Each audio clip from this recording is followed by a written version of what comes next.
Welcome to Inside Economics. I'm Mark Zandi, the chief economist of Moody's Analytics, and I'm joined by my two colleagues and co-hosts, Chris Dourides. Hi, Chris. Hey, Mark. How are you? Good. You made your way back from Toronto, I see. I did. You too? We had a couple, Chris and I, and of course, Ryan Sweet. How can I not introduce you right up front? Ryan, Director of Real-Time Economics. How are you? Good. So how was Toronto? What do you think, Chris? It was great. It was great. Yeah. Big client dinners in Toronto and Chicago. Yeah, it was great to see them again. This was our first foray back on the road since start of the pandemic, right? We haven't done our own conferences or had these types of dinners since then. So it was really, really great to be back out there and hear the opinions of a lot of different folks around the table. And we got good feedback on the podcast, right? I thought. We did. Lots of fans. Lots of fans. We got a lot of people listening to this. Did you guys have a hot dog when you were in Chicago? Hot dog. Tell me, you can't go to Chicago and not get a hot dog. Really? Where do you get hot dogs? Oh gosh. Everywhere? They're everywhere. Oh, no. I did. Did you see any hot dog? In Toronto, I did have a Tim Horton. Is it Tim Horton? I think. Mm-hmm. Yeah, donut. Yeah, for the first time ever. And I'll have to say I paid a price for eating the donut. So, apparently you got the wrong one. I got the wrong donut. Yeah, I got all kinds of advice on what kind of donuts I should eat. But anyway, so I got to keep that in mind about hot dogs. I didn't know Chicago was known for hot dogs. But a pizza. Did you have at least a slice of pizza? No. Chicago pizza? Come on. It's delicious. It's not right. It's not right. You could spend a whole podcast debating this. Well, anyway, it was really good to be out there with folks and in person for the first time in almost 3 years. So that's pretty amazing. Yeah. Good. And we have a guest, Doug Holtz-Eakin. Doug, good to have you. Thank you. Thanks for having me on. I appreciate it. Yeah. So I get a free hot dog for doing this. It's exciting. No, bottle of wine. Moody's. There's a cap on how good a bottle of wine we can give you. Hopefully, it's reasonably passable. But yeah. Well, would you prefer a hot dog? Would you prefer a hot dog? And Doug and I, we've been crossing paths for many, many years now. Doug, we obviously got to know each other when you ran the McCain campaign, the economic side of the McCain campaign, and you asked me to help participate, and that was one of the best experiences. Just being involved in all that was just fabulous. But how did we know each other before? I can't remember. I believe that we met when I was at the Congressional Budget Office. I think I asked you for some advice on a housing question or something. Okay. And of course, you were the director of the CBO, the Congressional Budget Office, back in the 00s, I believe. 2003 to 2005. So. Yeah, those were years. What kind of legislation were you focused on at CBO at that time? Was that, I can't quite remember. That was during the passage of the Medicare Modernization Act that gave us the Part D prescription drug program. It was also the Iraq War. I testified more on Iraq troop rotations than almost anything, believe it or not. Oh, that's interesting. Well, that was when Larry Lindsay kind of got in trouble, didn't he? A little bit, yeah. Got fired. Got fired because he was chair of the Council of Economic Advisors. No, he was director of the National Economic Council. Okay. Hubbard was chair of the CEA, and I worked for Glenn as the chief economist 2001, 2002. Then went to CDO, and then after a year's hiatus, went to the McCain campaign. Right. And I didn't realize you were the chief economist of the CEA under Glenn Hubbard. Oh, okay, yes. Cool. So I was, and that was controversial because I was the first CBO director to go directly from the White House to the CDO, and since that's a nonpartisan position by statute, there were people who believed that I couldn't do the job properly just because I was coming from a Bush White House. But I assured them that my job at the White House was to organize a staff to deliver our best economic advice to our political superiors, who then ignored us. and I asked them, organized the CBO to deliver our best budgetary and economic advice, would they ignore me? And they just laughed and they said, "You got the job." So. That's great. That all worked out. Well, and that's obviously what we're going to talk about here a little later in the podcast is about fiscal policy, because a lot of stuff to talk about, a lot of pieces of legislation and executive orders and everything else under the Biden administration, this Congress, and I'd love to get your take on all of that. And I know you do that today in your work at the American Action Forum, and that's where you are today. Is it fair to say a think tank, and it's a think tank that you founded? I founded this in opened up January 1st, 2010, and it's not your typical think tank. Your typical DC think tank is full of deep subject matter experts who close their door, think deep thoughts, write books. Periodically, the world collides with them and they're relevant, and then they go in their office for a couple of years. That sounds like Ryan somehow, right, Chris? There we go. So, No, it's already started. Yeah, Mhm. yeah. so as I said, I worked at the CEA, CBO, McCain campaign, ran the policy shop on the campaign, and what I realized at the end of those experiences was that in those jobs you did policy research, education, options, advice, but you did it in a very particular way, which is number one, you worked on whatever was happening that day. You didn't have the luxury of saying, I do turtle migration. When that comes up, let me know. You work on whatever's happening. You had to deliver whatever you were preparing, your research, your product in English to non-specialists. So there was a real premium on the communication function.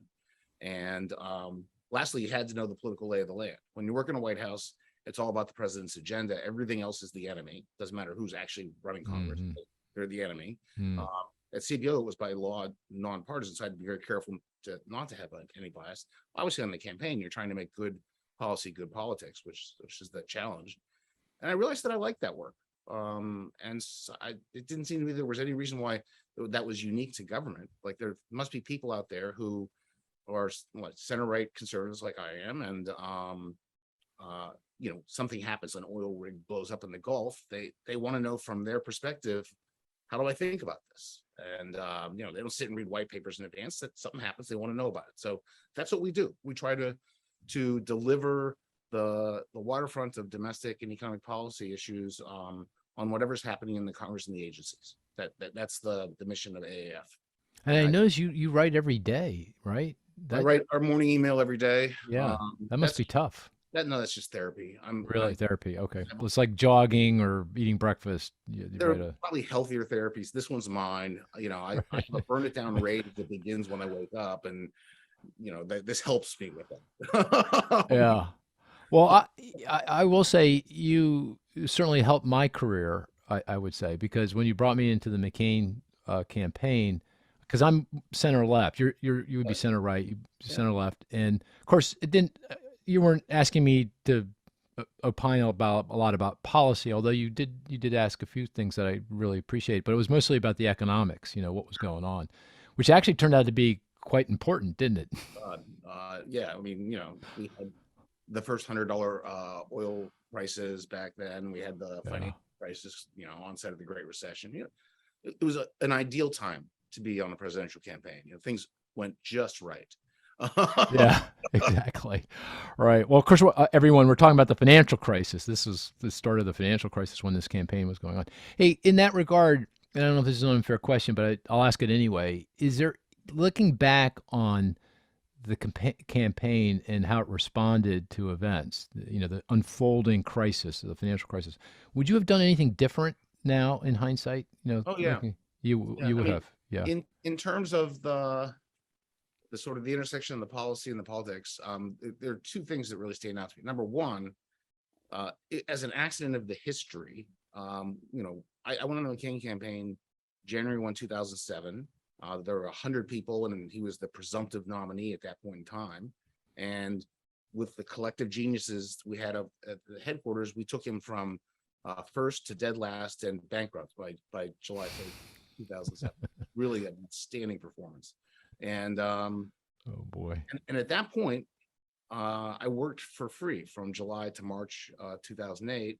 and it was just a skeleton staff. And McCain put the whole thing on his back and got himself back in, and it's all him. But during that period, he just said, have some plans, be bold. And so, for example, I had a healthcare reform that featured eliminating the exclusion from tax of employer-sponsored insurance and providing a universal refundable tax credit for families and individuals. That looks a lot like the premium tax credits in the ACA exchanges, but it was a Care Act reform. And when he got the nomination, the political guys who came on board looked at it and said, "You got to be kidding me! We're going to get killed," and we did. We got killed. Obama ran an ad that showed a ball of string unraveling and talked about how McCain for the first time would tax your health care. And that's the single most run political ad ever still. Is that right? Yeah, just crushed us. So that was probably a mistake. I didn't know anything about politics. I was very naive. So I did this, and it was very specific, and it was very controversial, and that was great when he wanted attention, and it was really bad as the candidate, the nominee. Second thing is, in responding to crises, we keep trying to solve problems. My instinct is, GSEs are going down. Let's solve the problem. Let's figure out what we're going to do. The Obama campaign's response to the same events was to fly to Miami and invite all the former Treasury secretaries who were Democrats down to brief Obama. And he walked out and said, it's really bad, and I'm worried about the American people. I just got a great briefing so that we understand this better. And that's all he did. They didn't try to solve it. Interesting. That was smarter, right? I mean, that's interesting. Appear that you care, appear that you're smart about it, that you'll be capable of dealing with it, but don't suggest anything, because it's hard. And in real time, we had no data. It's the fog of war thing. Like, we made a lot of mistakes. Yeah, that's fascinating. That's fascinating. I would do it differently if I did it again. I'm never going to do it again. So there you go. Yeah. And of course, I did not get paid, just so everyone knows. I was not a paid. No. So everyone knows what Mark did is he was one of 3 people who got on the phone with me every morning, and whatever data had come out that day, told me how to think about it, how to tell McCain to talk about it. And since it was an extraordinarily difficult period economically, it was a huge service to me. I mean, it was really valuable. Yeah, and I remember some calls. It was so cool. You had Marty Feldstein, you had Ken Rogoff. I can't remember. Of course, Glenn Hubbard. You mentioned Larry Lindsay. Kind of a really cool group. So I don't know who I'm more grateful to, and I mean this sincerely. People like you, who every day helped out for nothing. That's an extraordinary service. I mean, all you can do is say thank you. It was fantastic. Or the people who I called out of the blue, with no reason for them to expect the call, and say, I need 10 pages on what to do with oil price shocks for the candidate tomorrow. Cool. And they do it. Yeah. Pretty amazing. It's the beauty of the American system, really, Yeah. People are committed anyway. But I will tell you, I was 50 then. It was part of my midlife crisis to go on the campaign. And, everyone else on campaigns is like 20 something. And there's a reason for that. It was the most exhausting thing I've ever done. Well, let me just say, I'm sorry, go ahead. 2 weeks out from the election, thinking, I'm not going to make it. I mean, I don't know how I'm going to die, but I'm definitely not going to make it. Well, let me just say, you still look 50. It must be that therapy you write every morning. I don't know. It's working for you. But thank you for coming on, and we're going to come back to fiscal policy. We do want to talk a little bit about the economy, because I know you're a careful observer of that as well. But let me bring back in Ryan and Chris. And Ryan, let me turn to you. This is kind of a light week on the data side, but we are going to come back and play the statistics game, so I don't want you to give away any statistics. But given all the raft of information that came out, there's a lot of meetings of central banks, ECB, so forth and so on. Bank of Canada was when we were in Toronto that day. I think the Bank of Canada raised their target rate by 75 basis points. Anything that kind of strikes you about the data and what it means for the economy's performance outlook? Anything you want to call to our attention? It was really light. There was very few indicators. I mean, ISM non-manufacturing survey came out, and that unexpectedly increased, which is a good sign. So Jobless claims remain really low. So, I mean, the labor market just overall is very, very strong. I think the one thing, all the attention's on the Fed and what they're going to do. And it seems like for central banks, 75 is the new 25. And you already got the leak in the Wall Street Journal. So the Fed's going 75 next in a couple of weeks. Yeah, we're going to have to change our forecast. I think we had 50, didn't we? Or we were contemplating 75. We were debating, we were going to wait till the CPI next week, which should be good. Right. You should see a decline in the CPI next week, but it's not going to alter their view. They're not going to declare victory on just 2 months of improving inflation. So I think, we're going to have to change our forecast. Well, I guess when UI claims are 222,000, that means effectively no layoffs, which means job market's rip-roaring, which means I got to slow things down pretty fast. Yeah, I mean, there's not any numbers in it, but the Fed's beige book came out. And if you read all the anecdotes, businesses are going to keep hiring because they know how difficult it is to fill open positions and that they have this backlog of work to do and they need to fill, seats, people in seats. So the idea that the Fed's going to be able to cool labor demand quickly, I think is kind of a challenge for them. Yeah, that's a real test. Hey, Chris, anything you want to bring up? I mean, the one thing that struck me about our dinner with clients in Toronto was the Canadian job market's even tighter than the U.S. job market. I mean, they were the stories they were telling about labor, their workers and wage demands and remote work. It was pretty interesting, I thought. It was, and I think many of them were secretly hoping for a little bit of a recession just to restore some normality here. It sounds pretty unsustainable what's going on there. But yeah, I agree with Ryan in terms of 75 basis point. I mean, every central bank seems to be adopting this as the standard tool at this point. So I got to buckle in because the tightening cycle certainly is here to stay for a while. Yeah. Looked at this week was the economic surprise index, which kind of measures how the actual data performs relative to expectations. And is that our index or whose index is that? Citigroup. Citi. So there's Citi. Citi. Right. Has one. Citi has an economic surprise, and they're rising. So, for the most part, the data is coming in a little bit better than what the consensus was expecting. Yeah. Okay. Hey, Doug. So, what's your sense of things? I mean, one question I might ask is, do you think we're in recession? No. I mean, no. Right. I mean, I don't know what the first quarter was, but if you looked inside the sort of anomalous net export and the inventory moves, domestic demand's very solid in the first quarter. So second quarter weakened more than I expected. So that did concern me a bit, but it appears that's behind us. So we had a slow quarter in the second quarter. Third quarter looks to be something like between 1 and 1.5, and that's about what I expect for the second half of the year. So no, we're not in a recession. And certainly if you take seriously the definition of a sustained and broad decline in economic activity, you can't make that case at all. Of course, that's the National Bureau of Economic Research definition, right? That's the gold standard. So, everyone gets all excited by every monthly labor report, but I now just look at two things.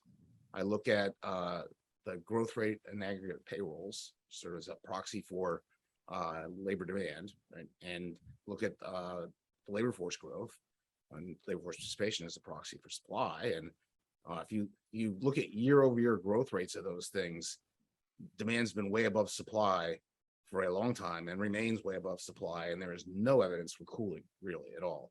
So the idea that the Fed is going to look at this top line that was driven largely by gasoline prices and declare victory is insane.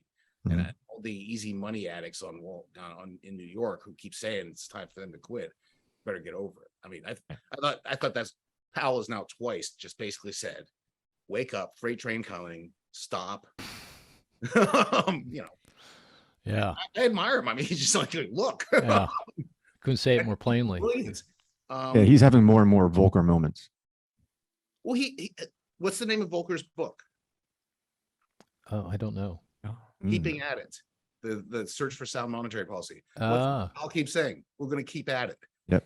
Is that? I never connected those dots. Okay. It's a full scale, put on the Volcker suit and go. Powell just needs the cigar. Yeah. That I can't imagine, but No. yeah. I don't see that, but you know, so I think I've thought 75 was a lock for a while. I really have. And you know, he has basically said it is worse to do too much too quickly. It is worse to pause than to do too much too quickly. So he did the whole Jackson Hole speech without using the phrase soft landing. It's gone. He never used it anymore. Yeah. So it used to always say, well, we're going to try to engineer a soft landing. He stopped saying that. When you say aggregate payrolls, do you mean simply payroll employment, the growth in payroll employment? Oh, payrolls. There's an index in the report. There's an index of aggregate payrolls, which is okay, people, hours, and okay, earnings. So that tells you sort of they can be operating on a lot of dimensions, but it's demand for labor, getting more bodies, more hours, more pay for them, whatever it might be. got it. So what is that actually called in the report? It's the index of aggregate weekly payrolls, I think is. Oh, okay, and that's and if you looked at that, like in the early part of this year, that was going up at like 12% annual rates. It's just red hot. Now right down into single digits now. And it was 3.4 in the last report. So there's some cooling there. That's good. That's year over year, 3.4. 3.4 was just the annual rate for that month. Oh, that month. Okay. Still, so yeah, so a little bit of noise. Labor supply ticked up 0.3%. Labor demand ticked down. It's 1 month of information. If you extrapolate it, you declare victory, but don't extrapolate it because we've seen this movie before and it just goes right back. I it's so simple, but actually very intuitive and appealing. Just look at growth in labor force, growth in hours worked, essentially. Yeah. You have to interest people in the story without talking about the number of jobs created or the unemployment rate, because I don't pay attention to them anymore. Yeah. Quite interesting. Well, okay, so the Fed's obviously on high alert and going to press. Do they? What do you think? Are they going to be able to pull this off without actually breaking the expansion and pushing us into recession? I was at a conference recently, a housing conference, and this really, really bright, eminent economist said that he guaranteed there wouldn't be a recession. Do you know that guy? Guaranteed. That was you. No. I don't guarantee anything. I don't. Oh, did I guarantee that at that conference? You did. Oh boy. Oh. This is what happens when I get in the heat of the moment, kind of thing. Oh, I forgot about that. That was a bipartisan policy. Yeah. Commission. Yeah. Guaranteed. I probably said, Mark, I don't think we're in a recession. I'm optimistic like Mark is, but I'm not going to guarantee anything. I think there's a good chance early next year that we see a downturn. I do. Yeah. Better than 50. Right. It's just there's just, your thinking is the Fed can't thread this needle. They've got to slow growth to quell inflation, slow job growth to quell wage growth and inflation. Yep. And to do that, they're just going to have to step so hard on interest rates in the economy that something's going to break somewhere. As we know, it operates with long and variable lags. Yeah. And they're more interested in getting inflation under control. And the way they're doing that now, remember, is they're looking at actual inflation. So that this backward looking approach where you look at actual inflation, make sure it's come down to an acceptable level for a couple of reports, right? They're not going to just do it on one. That almost guarantees that by the time you get to the full impact of the policy, you've overdone it. Mm-hmm. And I think they're going to overdo it. It's pretty tough not to, I guess. Yeah. What was I going to say? I think this might be a good place. We usually just talk about probabilities of recession at the end, but since we're here in this part of the conversation, just to get a more concrete sense of that. Doug, what do you think the probability of recession, and hopefully this is a fair question because this is kind of the way people seem to think about it. What is the probability of recession over, let's say, the next 12 months, next 18 months? What do you think between now and the end of 23? 75%. Oh, that high. 75. I like him. Yeah, but you're down to 60, I believe, Ryan. Oh, I'm back up. Oh, Back up to 65. See, but Doug is influencing your thinking. I'm pretty sure. No, it was all the Fed. I agree with them. They're going to overdo it. They're going to overdo it. So what are you back up to? 65? 65. Okay. So are you down to 0? down to zero. Guaranteed. Guaranteed. Oh, I don't know. I got to hear the tape recording of that. I mean, I find it odd that I actually use that word guaranteed. I can't. That doesn't sound like Mark Zandy. Yeah. Yeah, Really? Okay. You Okay. got all pumped up. I did. Did I really? Okay. Yes. Yeah. No, I'm at surprised you never 45. brought this up before. I'm Mark. at 45. I do want to ask one. Oh, and Chris, are you still at 60, right? I'm at 65, actually. Oh, you went up I went up. after Canada. You listen to those Canadians and you think, oh my gosh, we're Not going just in. Canada, but more international, definitely. I'm Well, okay. Well, what increasingly worried about changed China from and Europe. But last week to this week? You went from 60 to 65. What's behind that? yeah, just I'm increasingly concerned about Europe and China. Oh, okay. So the international impacts, and So the U.S. is great, but I don't know that we're immune. what are the rules? Am I allowed to ask a question? Yeah, fire away. Absolutely. Yeah. What's the probability that China is in a recession right now? Oh, excellent question. It is a good question. I don't. How do you define a recession for China? Uh, Like a growth recession? Well, it can't be Definitely negative growth GDP because that'll never happen. Yeah. But yeah, no, No. I don't believe any of the numbers. So like, yeah, Oh, yeah. a broad-based slowdown of some sort. Yeah. I mean, it really seems like I'd say they were in a recession back a couple 3 months ago when they were on lockdown. That felt like a recession, right? just locked down GDP. 65 cities again. I think they still Yeah. are. Oh, are they? Oh, that's right. They They're are locked. starting to lock down again. Yeah, we'll see how that goes. It felt like they had come back a little bit though in the last few months, maybe the last quarter. So I think Q2 was kind of the really low I've point. been reduced to basically gauging the Chinese economy by global oil prices because they're the marginal demand. Great point. And when it goes down, they're that's it. Yeah.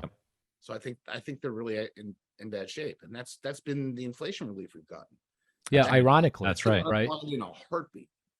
I mean, we're at $85 on a barrel of oil this morning, right? Because of the concerns over China and Chinese demand, which actually is a plus for us. So a big plus. Yeah. Okay. I mean, let me throw out a quick logic for no recession, see what you think. I've been arguing that the consumer is going to hang tough, that they've, there are lots of jobs, low unemployment, but more importantly, they got a lot of extra saving built up during the pandemic.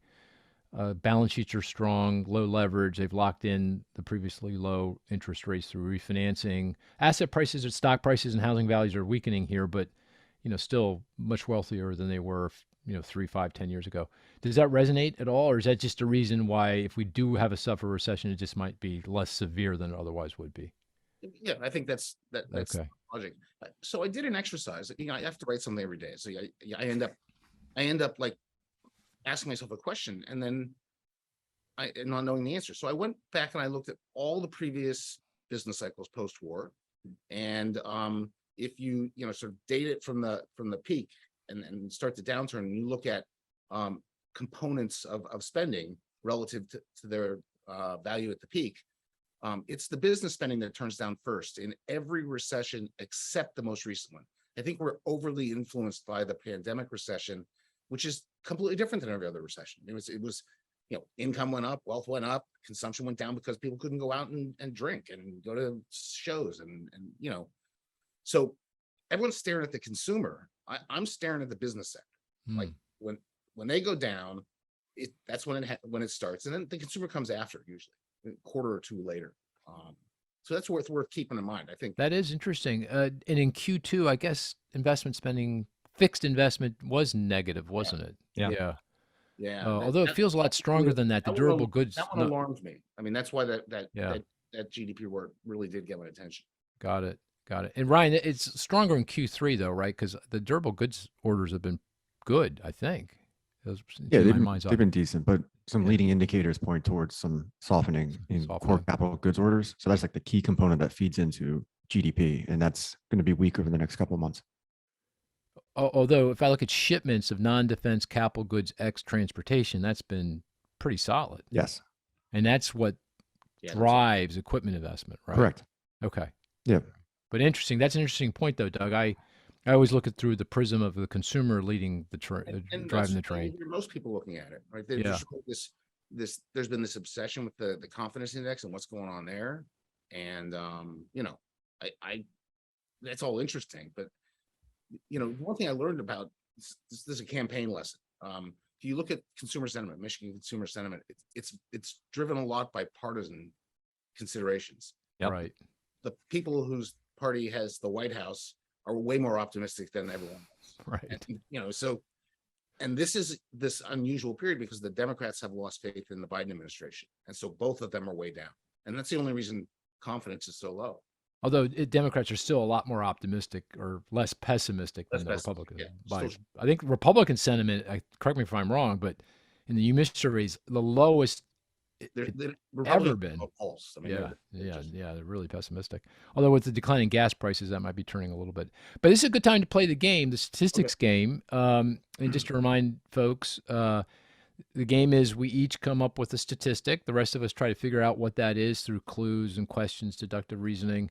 The best statistic is one that's not so easy. We get it, hands down, not too hard. Something that's apropos to a point you want to make or relevant to the data. And Doug, so you just get the hang of it. Let me go to Ryan first because he's the maven at this. He's really good at this. Ryan, what's your statistic of the week? 179,111. Is it a job statistic? It is. Is it the increase in job openings in the JOLTS data? It is not. It should be. It should It be. should be. It could be. It could be. It definitely could It be. might be. It sounds plausible, actually. We were at 11 million and it went up by 179,000. Yeah. That would, man, if you got that, Doug, you would have gotten all kinds of cowbells. That's pretty good. Is it in the employment report? No, that came out Friday? I'm sticking to the rules. This Employment week, came out at 8:30 on Friday. Oh, it's this week. It's this Yeah, this week. week. Oh, 179,000. 111. Don't forget that 111. It can't be related to the unemployment insurance, claims. is it? It's claims. Oh, it is claims. It Gotta is. think. Gotta think. Seasonally unadjusted claims. Initial claims. Yes, the 4-week moving average and non-seasonally adjusted initial claims. Okay. Doug, what do you think, man? That's got to be sort of cowbell? No? Yeah, we'll give Okay. you. All right. Okay. There you go. All right, So, baby. the So low- explain. Why did you pick that? So jobless claims, it's one of my favorite economic indicators. It comes out every Thursday. It gives you a real-time read on what's going on in the labor market. And they usually don't send false signals, except around hurricanes and things like that. But, when jobless claims are rising, that's, layoffs are increasing. That's a recipe for a recession. I looked at non-seasonally adjusted this time of year because Labor Day, they have a hard time seasonally adjusting the data around holidays, so they can be volatile. But the non-seasonally adjusted data is trending lower. And since 2000, the lowest 4-week moving average was 170,000, and we're at 179. So it's just a testament to the overall strength of the labor market.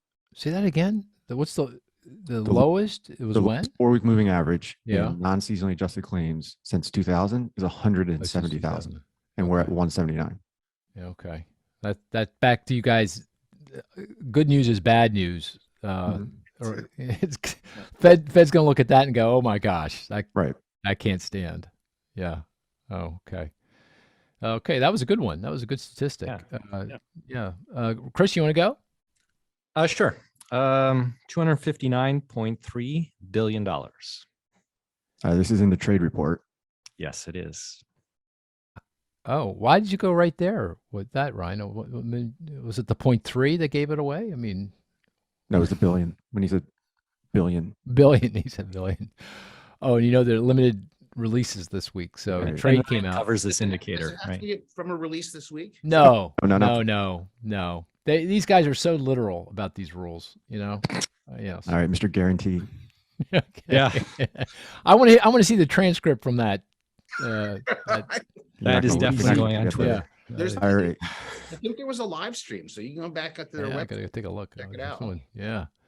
Is it exports of a specific thing It is exports overall. overall? Real is it nominal exports for the month was 259 Yes. billion? Mhm. Oh, okay. Yep. Okay. Which is a record high That is interesting. On a nominal basis. on though. a nominal basis. Okay. Meaning Yeah. not accounting for inflation. Correct. Although I think Yeah. even on a real basis, it might Oh, is that right? be there. Oh, that's interesting. You have any sense of what's driving that? So two things, right? So we have a smaller goods deficit, right? So as consumers are switching away from goods into services, and we have a bit more of a services surplus in terms of, that applies to the, to the exports of U.S. services. So that's, the combination of those is leading to a narrower trade deficit. Well, hold on. So that 259 billion, what is that exactly? That's nominal Exports. I and just that's confused it. okay. Correct. Export. 259.3 billion is the exports component of that. Oh, and now And our overall trade deficit for the month was 70.7 billion. which was quite a significant narrowing, Mhm. correct? Yeah. Correct. And trade is going to be a plus for growth, isn't it? It is. Correct. That's why I chose this one. Is Okay. third quarter, we should actually see some improvement here. Trade was a drag in the first quarter, as Doug mentioned, but it's going to flip. And you're saying the trade balance is now improving because one, export growth is stronger. It feels like the rest Correct. of the world must be waking up a little bit, or maybe it's the Chinese reawakening from their slumber earlier. And imports are weakening, and that goes to the shift in consumer demand away from goods to services. That's what you're saying. That's Okay. what I'm saying. Yes. Okay. We're trying to say. Yes. Yeah. No, I got it. Yeah, makes sense. Makes sense. It's You good. know- this picture could shift though. All right, with the strong dollar, Mhm. right? Right. so Although you would have, the dollar's been pretty strong for a while here, right? So it is, but as it continues to remain strong, assuming it Yeah. does, right, then that's going to be even more of a drag going forward, right? The rest of the world might have been able to cope so far, but it gets progressively harder to buy U.S. goods yeah, with a strong dollar. yeah, that's a good one. Doug, you want to go next, or do you want me to go next? You go next. Okay. Here you go. Ready? Yep. 11.6%. What's that? 11.7? 11.6%. And is that it's an economic statistic? Yes. And is it related to the labor market in any way? No. No. Oh, Yeah, generally I would have thought that. Yeah. And is it it comes from, or is it a recent release of data? Most recent release of these data. Okay, that's interesting. The most recent release of this data. Does it come from the GDP accounts, the NIPA accounts? No. No. Well, maybe because we're struggling a little bit, can you tell us what part of the economy you're focused on, or would that be giving it away? It's for the household sector. For the household. Oh, Credit is it growth? housing related? No. No. consumer Uh, credit. Yes. consumer- Oh, okay. So this is the growth in consumer credit? no, not credit. Sorry, I thought you said consumer prices. Oh, consumer prices. price- Oh, no, I said Oh, credit, yeah. prices. Oh, Oh, Now you know. CPI. Now you know that 11.6%. so is it CPI release? is it a component of the CPI? Is it a Yes. year-over-year growth rate in one of the components? More than one of the components. More than one of the components. Oh, it's an aggregate. 11.6. What is that, guys? In Food's up more than that, isn't it? food. I'm trying to think. No, I don't think it's more than that. Food prices, Doug? They're in there. Oh. In there as well. Okay. What do you, Chris, Ryan? What do you That's what think? Huh? Wait, in there. So Yeah, it's one component of the CPI. It can't be core. It can't be. and it's not the top. It's not top line. It's food plus energy. I don't. Close. Okay. Oh, I give up. I give up. Yeah. It's- What? It's the year-over-year inflation in food, energy, and shelter. That bundle, which is Oh. Ah. That was Oh, close. interesting. and that's the political bundle. Oh, now I'm Gotta connecting Yeah, the yeah, now dots. it's getting You gotta drive to the store and then you got to pay your groceries. And that's why inflation is such a political issue. 11.6 still in the July report. Like, Look- that's brutal. Yeah, it is Mhm. brutal. So you're saying if I add up food, energy, and cost of Shelter. shelter, rent, Right weights. right weights, Yeah, it's it's up 11.6% year over year. year over year through July. And so that's why this is such a big deal. Yeah. Well, let me ask you from a political perspective, the midterm election The reason perspective. I stare at that is like that's half of the CPI, and it's the one that matters. And inside that is shelter, and shelter is a third by itself. Yeah. Right. And shelter is now at 5.7, and it has yet to peak. It's Correct. Mhm. gone up. Yeah. And so once I look at those two things, I just think we haven't made a dent in the inflation issue from a making the public happy point of view. Yeah. Well, let me ask you a question on that. So the midterms are coming up in a couple months, but we're going to get, I guess we'll get at least one more CPI. We get the CPI report next. We get two more CPIs. Two. And this one, and Ryan, correct me if I'm wrong, but this CPI report coming out next week for the month of August is going to decline. We're going to see a pretty big decline, obviously. Yeah, because mostly of- energy. Mostly energy. Shelter rent will continue to add, but big decline in energy. Probably the one we get next month will show a modest increase or a decline, basically flat, probably, given energy prices again and food prices. From the voters' perspective, do you think it's the rate of inflation, or do you think it's the recent change in the rate of inflation? The fact that it's decelerating now, pretty quickly. That last few months coming into the election, gas prices are down, and inflation broadly is kind of rolling over. Still high, no doubt, very painfully high, but rolling over. How do you think about that in the context of the outcome for the election?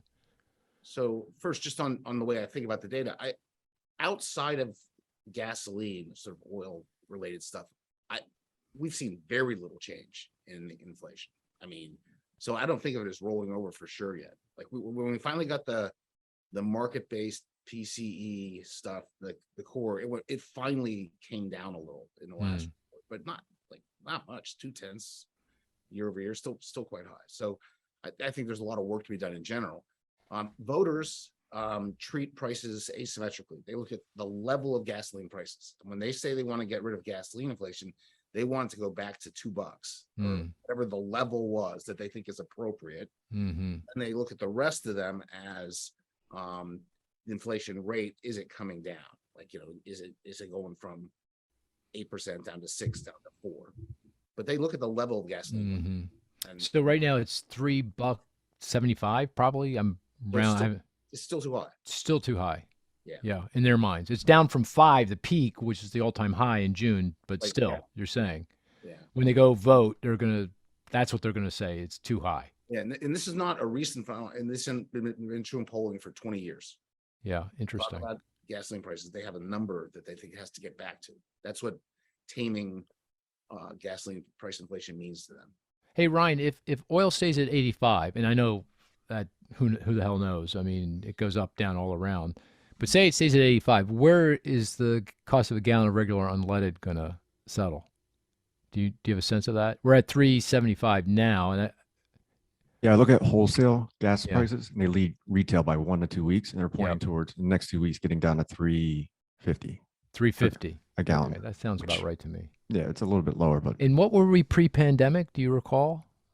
Was it, which I guess is, I think it was at least probably $1 lower, probably. yeah, Probably thought it was 2.50, $2.50. I forget. $2.50, $3. Okay. To Doug's point. those were the good days. Yeah. Okay. All right. Very good. Do you want to hear my statistic? Yes. We do. Okay. I'll give you two numbers. They're related from the same data set. Minus 0.3 and positive 15.8. Came out this week. Indeed, it did. I stick by the rules. You know how That's- how I do that. I'm a very assiduous rule compliance person. Were these in the follower. ISM report? Pardon me? Were these in the ISM report? They were not in the ISM report. Nope. Is it economic data or is it financial market related? Economic data. Okay. Yep. Not financial. Yep. and very important in the current state of affairs. Top of mind for lots of people. Are we going oil inventories? No, I wouldn't go that esoteric on All right, you. all right. I'm fair-minded about this whole thing. It's related to the BPC conference that Doug and I participated on. It's a housing market indicator. It's a housing market indicator. Indeed, it is. That's a big hint right there. Come on. So house prices? House prices, Case yes. Shiller, so it month over month and There year was over a year? CoreLogic. CoreLogic came out with their July HPI. Year over year is the 15. Yeah, and month over month. Month over month is decline. Down. Minus 0.3. This is a big deal. July house prices declined.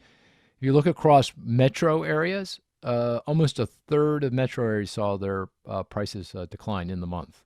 Obviously year over year, they're still strongly positive because of all the price growth we got at the end of last year and the early part of this year before mortgage rates surged. But now the higher rates are conflating with the high house prices, undermining affordability, and demand is getting crushed and prices are coming in. Of all the big cities, which is experienced, where do you think the weakness is most pronounced?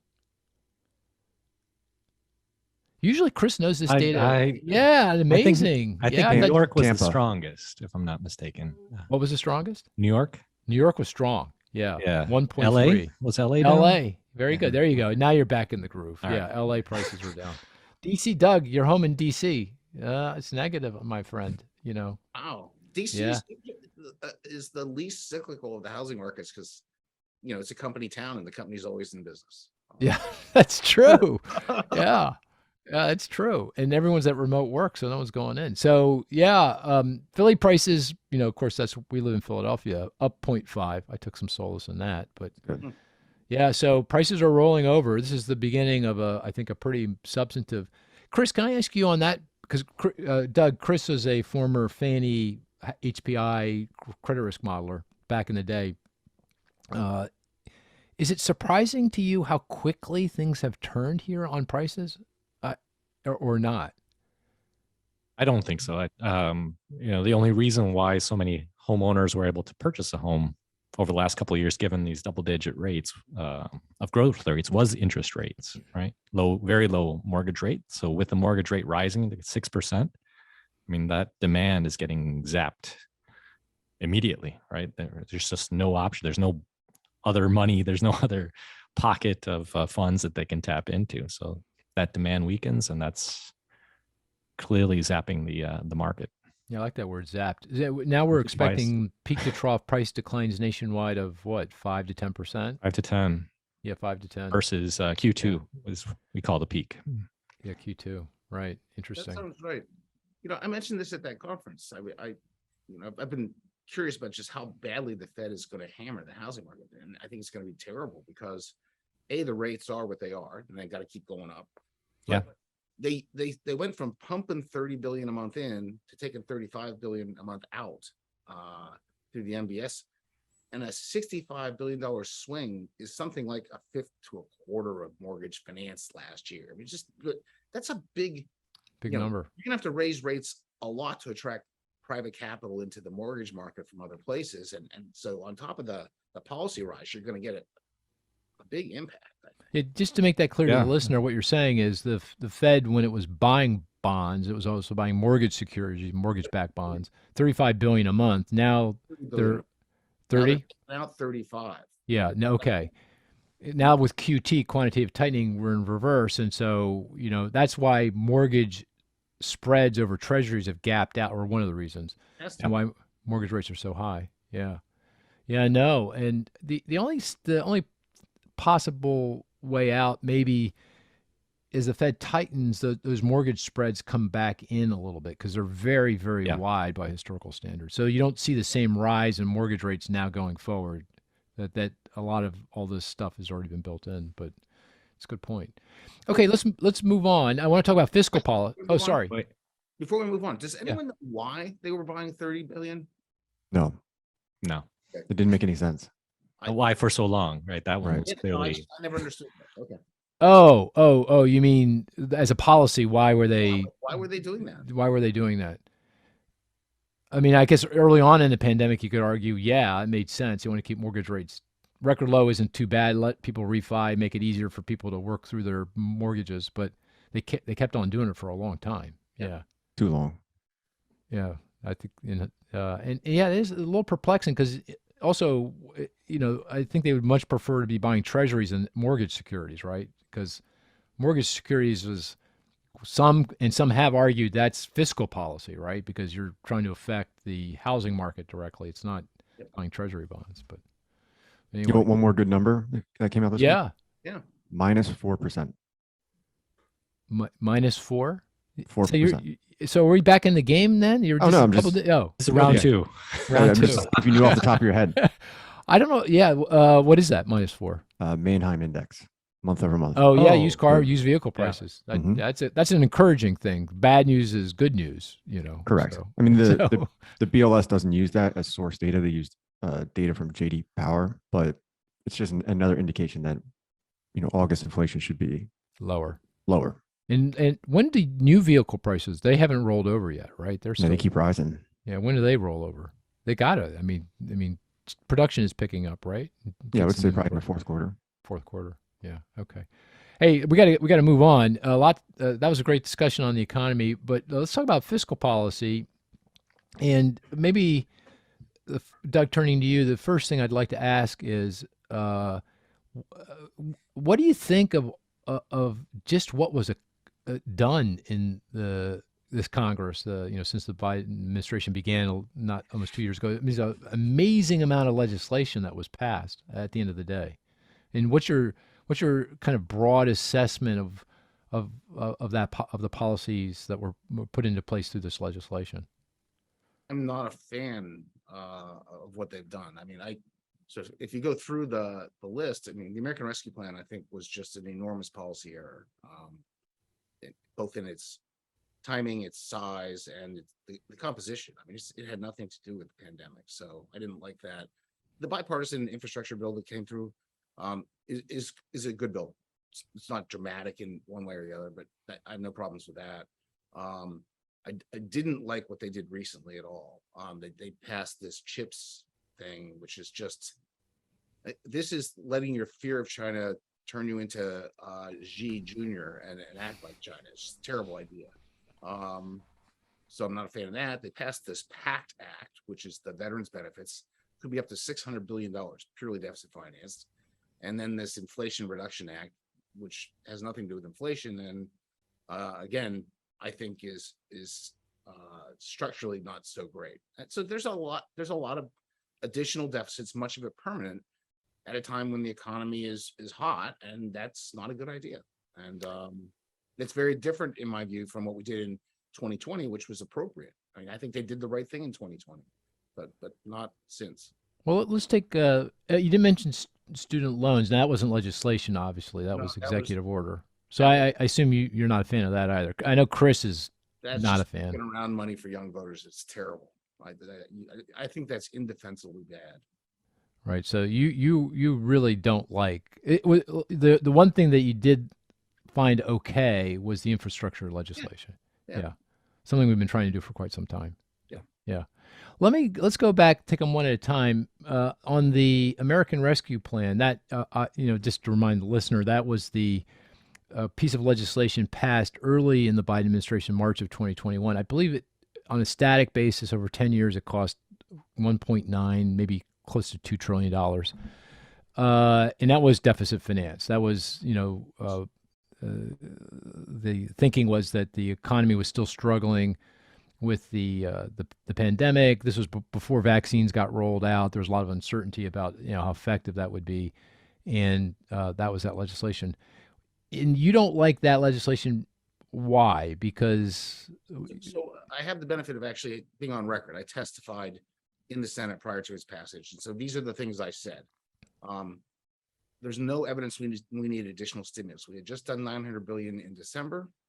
The economy, using the real-time indicators, was growing at like 6 to 7%, turned out to be 6.5. That is not a situation where you need to be doing stimulus. So the timing's all wrong. The size is just enormous. CBO's estimate of the output gap between actual GDP and potential GDP was something on the order of 400 to 600 billion. You don't need 2 trillion in stimulus to solve that output gap. So it's too big, and it inevitably is going to cause some problem as a result. And the composition made no sense. I mean, it had like, multi-employer pension plan bailout, open-ended bailout. It had a bunch of things that they were just in there to be in there. And so I didn't like it at all. It didn't answer any question, and it was all at the wrong time. Well, let me push back a little bit. Yeah. No. And that's the the rap against it for sure. But I think we knew two of the big things: the size was too much, and it was not needed. We knew in real time. I don't view those as like 2020 hindsight. That at the time I was wrong. Yeah. Thing I got wrong. Larry Summers said it was going to cause inflation. I give him credit. He's smarter than me. Always has been. I thought it would produce a bunch of asset price bubbles, because that's sort of what we'd seen in 2020. You get the stimulus, saving rate goes to a third. You see asset prices, and so what I was afraid would happen is we would get big asset price inflation out of it. The Fed would be forced to move prematurely, and we'd have a train wreck in 2021. I was wrong on that front. The train wreck got shifted out. Yeah, the counter to that is, well, two things. One, on growth, I mean, it got us back to full employment pretty quickly, much more quickly than I probably would have been the case. I mean, we're only now getting back to employment levels that prevailed, pre-pandemic. The unemployment rate's pretty close to what you would consider to be NAIRU. The employment to population ratio consistent with full employment. So it helped growth and get the economy back to full employment. And on the inflation, I think it added certainly to the inflation back in the spring, summer of 21, because, it was lifting demand at the same time the vaccines were getting rolled out and the economy was opening. Hard, though, to connect the inflation today with the ARP, in my view, because that feels supply side driven. That's pandemic, supply chains, labor markets, that's Russian invasion, commodity prices, oil, because that inflation is all over the planet. It's not just in the United States. It's actually higher in other parts of the world where they're more reliant on Russian energy, like Europe. So how would you respond to that? So I think there's a lot of truth to that. Like, if you look at the 2021 decomposition, right? So 2021 is important because it's one of only 3 years in U.S. economic history where the CPI inflation rose by 6 percentage points or more. One was 1951, where, believe it or not, the economy was growing at 10.5%. Wrap your head around that number. And we raised federal spending by 50% to fight the Korean War, demand stimulus in a hot economy, 6 percentage point jump. Then the other was OPEC, 74. Global oil prices quadruple overnight. Big supply shock. 2021's basically those two episodes run together. There are supply components. So if you take quarterly consumer price inflation and you plot the US and the the Eurozone basically gets a percentage point higher every quarter. It started at 0, the end of 2021 at 4%. We had the same 1% increase in inflation rate the first quarter, and then in March, ARP passes, and we go right up to 3 percentage points in the second quarter, and a little more than 1.5 in the third. So I think that's the demand stimulus hitting in, and it drives us much higher than Europe. And since then, I think what we've seen is continued impact of the supply chains, which are hard to quantify, but more than anything else, you're getting the classic long lag of the Fed staying on the gas pedal all through 2021, completely inexplicably. And I mean, I will never understand that. I get it that they didn't want to prematurely tighten, but even when they acknowledged it wasn't transitory in the fall of 2021, going into winter, they didn't take the foot off the gas. Yeah. Yeah. That if there is a place to criticize policies right in that period, what took them so long to kind of start to dial things back? It took them a while. Yeah. Okay. So that's Ryan or Chris, anything you wanted to weigh in on the ARP, the American Rescue Plan? I mean, Doug, not a fan. I'm, like any piece of legislation, I can find blemishes with it. There's some things I wouldn't have done if I were king for the day, but in general, I thought it was pretty good legislation. You guys have a perspective on this, or you're going to stay out of this this debate? I'm staying out of this one. I'll let Okay. Chris jump in. Okay. I'm probably a little bit more on Doug's side. Just not that I could see the case for some stimulus, but it wasn't well targeted, in my opinion. So that would. This is That's what does it for me. Chris's modus operandi. I mean, it's about the implementation, which I get. You know, Always it's about the implementation. It's always about the implementation. Yeah, but So I did a calculation at the time, right? Suppose you thought you really needed to help some people. Let's target people who were unemployed for 20 weeks or more in 2020 and send them checks. You know what that would have cost? no.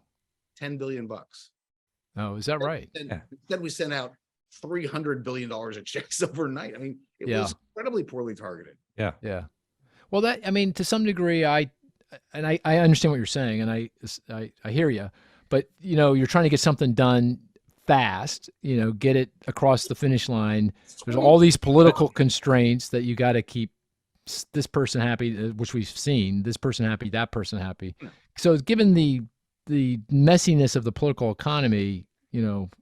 No, I hear you, but Yeah. I didn't think they needed to do something fast. I didn't. Okay. Urgency was political. It wasn't like the CARES Act where they needed to do things fast. I'll defend like the PPP forever. I think the Monday morning quarterbacking of the Paycheck Protection Program is really unfair. Yeah, I agree with you. This whole thing about The money. fraud, and I get it, but you know, I Yeah. mean, the SBA got, I'm going to try to remember this, $32 billion out the door in all of 2019. And they got $500 billion out the door in a Yeah. month. totally agree with you. Yeah. That's it. I didn't think that could be done. Yeah. So, And you know, hand it all to the mob. Things happen. things happen. Yeah, right. I mean, I agree with that. I agree with that. All right, so okay, let's skip over the bipartisan infrastructure, because I think just broad agreement on that. And that, by the way, that's only now going to start kicking in. I think in 2023-4, that's when that money starts to flow and we get some infrastructure projects. Although judging by all the construction that's going in out here, you know, in my neighborhood, it feels like that money's already out there. I don't know. But that may go back to the ARP, because the state and local government's got a lot of money out of the ARP that's supporting things. Let's then go to the CHIPS Act. This is the one I was a little surprised to hear you say this. You're not a fan of the CHIPS Act, and the CHIPS Act is an effort to provide subsidies, support to mostly the semiconductor industry to bring production here, increase investment in the semiconductor industry. And in the context of, you know, we are very reliant on chips coming out of Asia, particularly Taiwan, and we know how vexed that is, you know, given the relationship between Taiwan, the U.S., and China. So what don't you like about that? So number one, to just start with the Taiwan situation. So Taiwan's, you know, a complicated little place, could be invaded. If you're a chip manufacturer, you know that. You don't want to be reliant on that. That's a terrible business model. So you're going to diversify the sourcing of your chips regardless. You're going to build fabs around like Germany and other places. So we didn't need the federal government to hand them money to do that. That was in their interest to do it. And, you know, Apple has $700 billion in cash on their balance sheet. Why are we handing them $52 billion taxpayer money? Build your own damn plant. It doesn't make any sense to me. There was at the beginning a kernel of the truth, which was there are some defense related chips that should be manufactured in the U.S. by domestic manufacturers, and they weren't. And I can see spending money to make sure that happened. But after that, it all just turned into, you know, these. And I talked to some of these manufacturers, and they were just playing one government off against the other, trying to get the biggest subsidies they could. It was no deeper than that. And it was particularly shameless. And so, you know, I'm not a fan of that. And there's a pile of money in there for like research, and that could turn out to be valuable. I don't know. But again, the implementation is to make it go through these regional innovation centers. And if if history is any guide, there's no innovation in regional center, period. We've tried that before. Well, I think the logic or the argument is, yeah, I hear you about market forces working, but they're not going to work fast enough. We got a problem here. China has blockaded Taiwan, and they can do that again if we don't get chips from TSMC. We got a problem, a big problem, as we could see in the supply chains and vehicle markets. We need production fast, and even with the CHIPS Act, it's not fast, right? I mean, to put up a fab plant takes time, several years. It doesn't matter who writes the check. It takes the same amount of time to build it. So that doesn't make any sense at all. But just to build the things. You're saying, but this definitely accelerates the process, don't you think? I mean, no? You think these guys would have done it as fast without the incentive? Intel was going to build their plant regardless. And they but when? They held up the government to pay for it. Yeah. Well, kind of sort of the argument against in building government using government money for building stadiums and it's terrible idea. Attracting businesses to your state or all that kind of stuff. The same kind of argument, same kind of principle. This is really in the end just industrial policy out of fear of China, and I don't think it's smart. I really don't. Right. Okay. China's got a big problem because they're moving more and more towards central planning. They're going to fail. Can I ask, and I don't know the answer to the question, maybe you do, was there Republican support for the CHIPS Act? Was that? There was Republican support. Yeah. They got through. Okay. Started out as a Todd Young from Indiana bill called Endless Frontiers. That was the sort of initial version of that. And wandered around for about 18 months. Oh, is that right? Okay. All right, Lynn, let's fast forward now to the Inflation Reduction Act, which totally agree. It's not about inflation reduction, certainly not in the near term. No. But what don't you like about it? Because it addresses, I don't know your perspectives on climate change, but it definitely addresses climate change. Again, abstracting from implementation issues. I know, Chris, you don't like whatever. I can't abstract from them because I mean, oh, okay. I think climate's a real issue. I mean, this goes back. Okay. And this is neither enough money to genuinely deal with it in a significant way, and they basically handcuffed the use of the money through these domestic content restrictions and all sorts of things that make it like the EV credit. There's one car out there that the average American can buy with that credit, and so they're going to not make much progress on the climate at great expense, and that just makes me nuts. So it's not like you don't like the principle, you just don't like the specific policies that are getting there.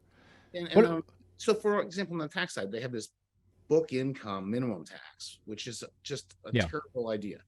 We did this in 86, and we got rid of it in 3 years because it's a terrible idea. And now we're going to do it again and get rid of it in 3 years because it's a terrible idea. You're not against it raises revenue, so it's according to CBO, it's paid raise for. The wage. I mean, do something sensible. But they couldn't get that done. Going back to political economy. I know, and you got to pay for it. They paid for it, right? I'm just saying. I'm allowed to dislike the policy of merits, and this is bad tax policy. Yeah, it's bad for financial reporting. This gives you an incentive to distort your financial reporting for tax reasons. We work hard enough to get people to display their financial results in a clean fashion. Why are we going to make it harder? Yeah, that's the history of the tax code, Doug, right? You know better than I. I mean, the reason why we have all these loopholes is because we had a 90% marginal rate, back in 1950, and they couldn't lower the marginal rate politically, so they gave everyone these loopholes, including the carried interest deduction, right, or exclusion. I hear you. I have no problem with that. But confine it to the tax code. Don't bleed it over in to FASB's territory. They just handed the tax base to FASB. FASB will figure it out. Come on. These are accountants. Come on. Bad idea. No, bad idea. I was going to ask. On the funding of the IRS to go out and. I have no problem with that. No problem with that. Okay. I think that's a political firestorm for the sake of having a political firestorm. Yeah. Substantively, the thing has been, it's had about a 25% reduction in real funding over the past decade. Directionally, I don't know if 80 billion is the right number, but directionally, it's the thing to do.